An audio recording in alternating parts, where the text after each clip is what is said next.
প্রিয় সপ্তম শ্রেণীর ছাত্রছাত্রী, 2025-এর রায়মার্টিন প্রশ্নবিচিত্রার পরিবেশ ও বিজ্ঞানের 1 নম্বর স্কুলের সমস্ত প্রশ্নের উত্তরগুলো করে দিলাম।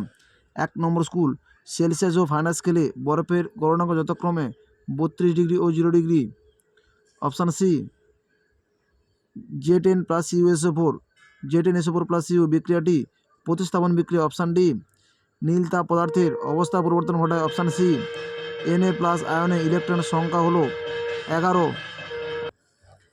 11। অপশান এ, তাপ পরিমাপ করা যন্ত্রটি হলো থার্মোমিটার। Option A.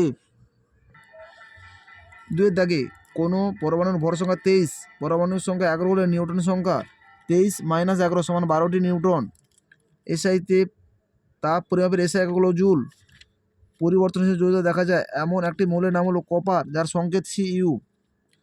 10 গ্রাম বরফকে 10 গ্রাম জলে পরিণত হতে কত পরিমাণ তাপের প্রয়োজন হয়? সূত্র H সমান ml।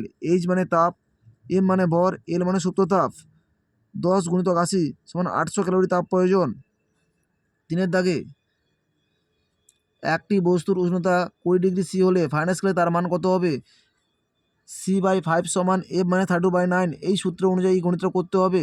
সির জায়গায় 20 ডিগ্রি সি বলেছে বলে সি 20/5 সমান F মাইনাস 32/9। 5 × 4 = 20, কোনো গুণ করলে 9 × 4 = 36 সমান F মাইনাস 32 মাইনাস F সমান মাইনাস 32 মাইনাস 36 মাইনাস F সমান মাইনাস 68।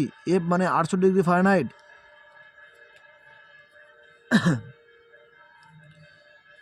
অ্যালুমিনিয়াম সালফেটের যোজ্যতা, অ্যালুমিনিয়াম সালফেটের সংকেত হলো Al2SO4 3।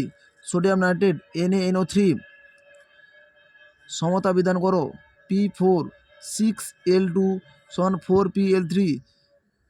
L এর আগে L2 এর আগে 6 আসবে, এখানে 4 আসবে। মাটির কলসি জল ঠান্ডা থাকে কেন?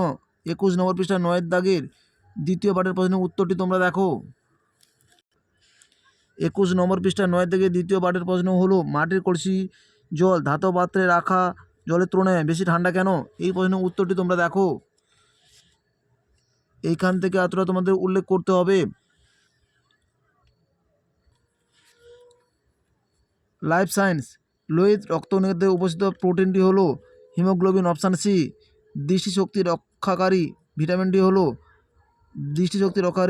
হলো ফ্যাটে দ্রবণীয়। Option B.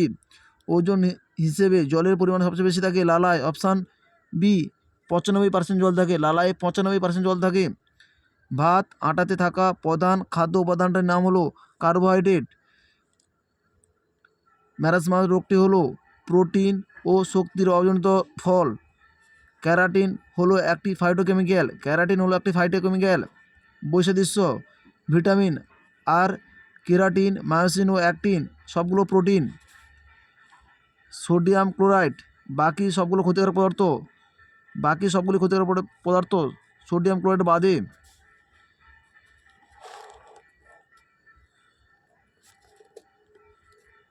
4 দাগে, মস্তিষ্কে জল কিরূপ অবস্থান করে?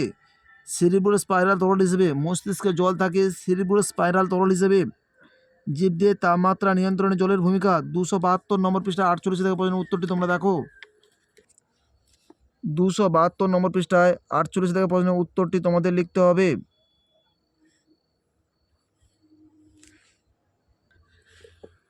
উদ্ভিদ ও প্রাণীজ উৎস থেকে প্রাপ্ত একটি করে প্রোটিন সমৃদ্ধ খাদ্যের নাম লেখো।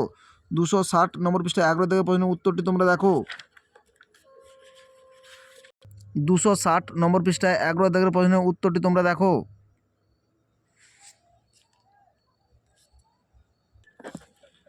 প্রোটিনের 2টি গুরুত্বপূর্ণ কাজ উল্লেখ করো। 260 নম্বর পৃষ্ঠায় 13 থেকে প্রশ্নের উত্তরটি তোমাদের লিখতে হবে। 260 নম্বর পৃষ্ঠায় 13 থেকে প্রশ্নের উত্তরটি তোমাদের লিখতে হবে। যে কোনো 3টি বা 4টি পয়েন্ট তোমরা উল্লেখ করবে। সালোক সংশ্লেষ কাকে বলে? 285 নম্বর পৃষ্ঠায় 77 থেকে প্রশ্নের উত্তরটি তোমরা দেখো।